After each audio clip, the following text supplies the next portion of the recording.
Dan ada lagi sanksi, yaitu sebesar 10 miliar yang akan dibebankan atau diberikan kepada orang-orang yang dengan sengaja mencantumkan nama kalian di virtual. Artinya itu bisa jadi di Facebook.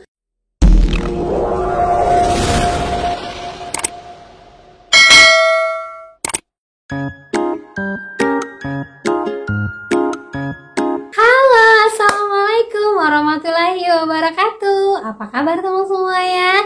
Semoga semua dalam keadaan sehat walafiat ya. Kita ketemu lagi di channel saya, channel Desi Sutriani.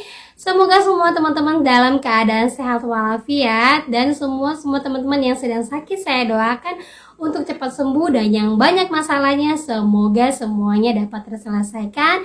Dan ingat, setiap makhluk hidup pasti punya masalah ya.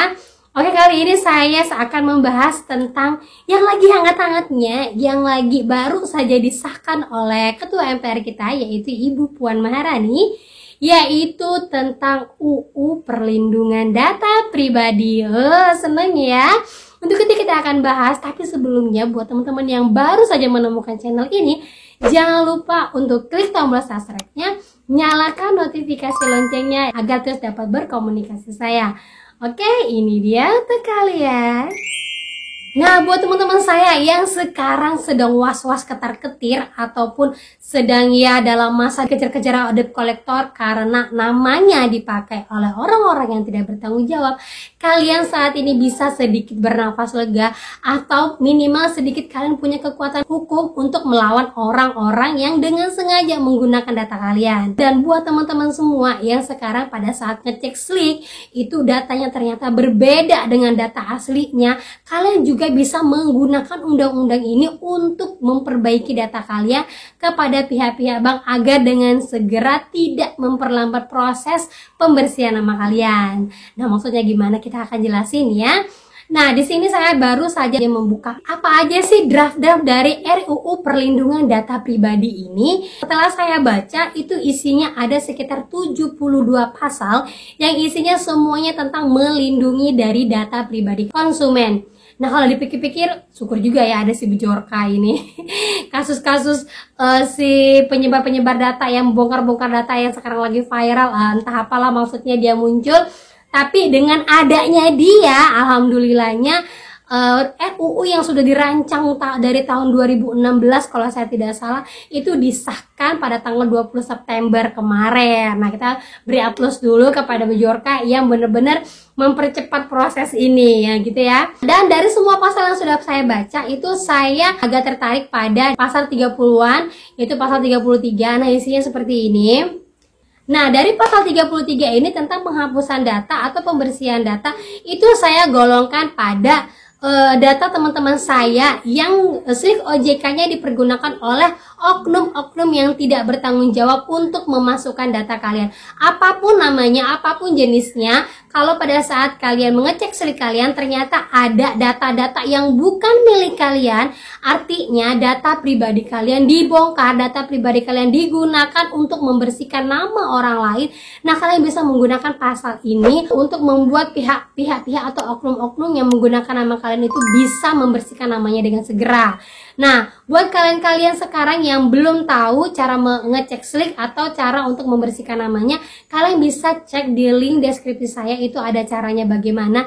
Dan untuk kekuatan hukumnya itu kalian bisa lihat di pasal 33, 34, itu tentang percepatan atau penghapusan data yang bukan milik kalian. Nah, jika kalian sudah mendatangi oknum-oknum bank untuk membersihkan nama kalian, di sini juga kalian mempunyai hak untuk memantau apakah data kalian sudah bersih ataukah data-data yang memang bukan milik kalian itu telah dibersihkan, telah dihapuskan, dan kalian punya hak untuk segera 1 kali 24 jam waktu yang diberikan dalam undang-undang ini untuk membersihkan nama kalian. Lanjut lagi, saya juga ada tertarik untuk pasal 50 yang isinya adalah sanksi administratif. Nah, isinya seperti ini. Nah, kalau membahas tentang soal sanksi-sanksi ini ya, kadang-kadang kalau kita untuk membersihkan nama itu emang kita membutuhkan apa sih ganjarannya buat orang yang menggunakan nama kita.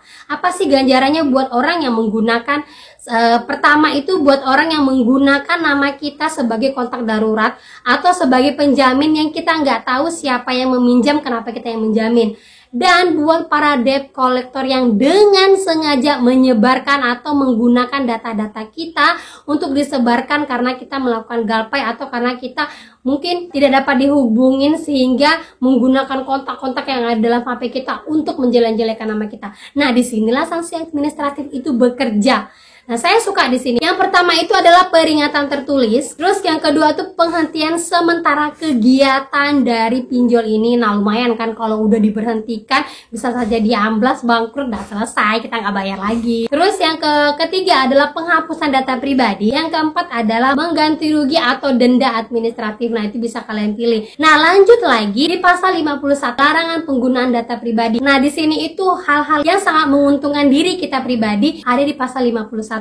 Karena apa? Yang pertama itu isinya adalah setiap orang dilarang untuk memperoleh, mengumpulkan data pribadi untuk keuntungannya sendiri. Nah, yang pertama ya.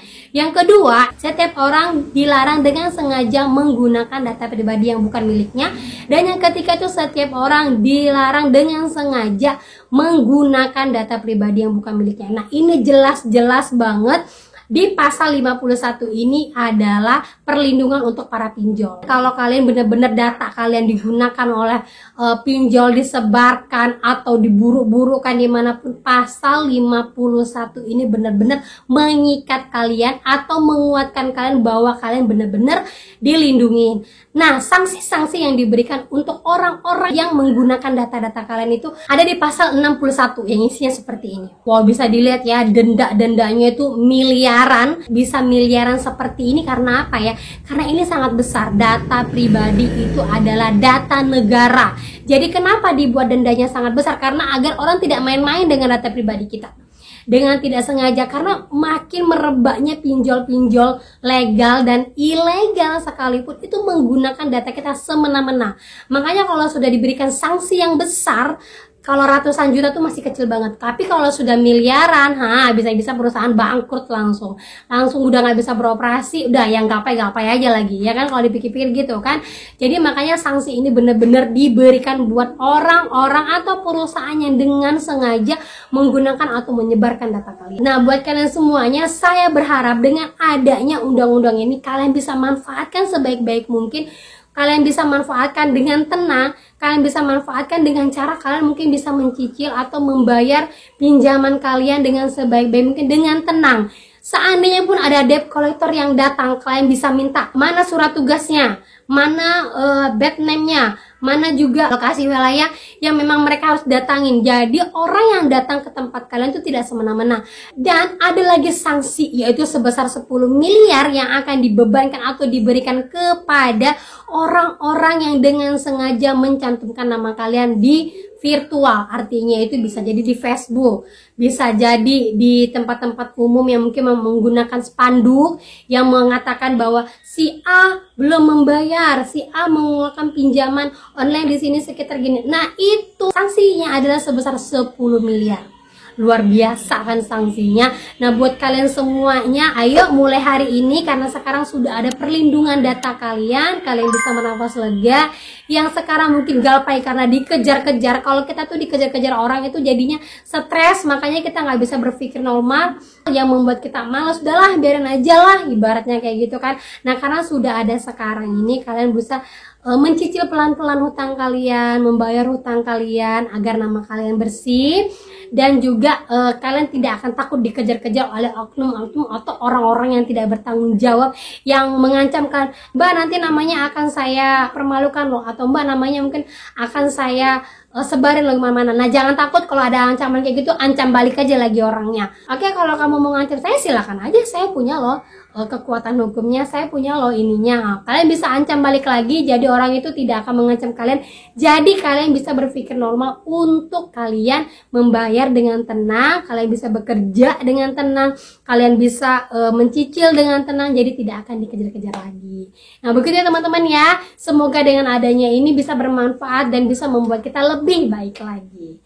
Oke, itu saja yang bisa saya sampaikan. Assalamualaikum warahmatullahi wabarakatuh.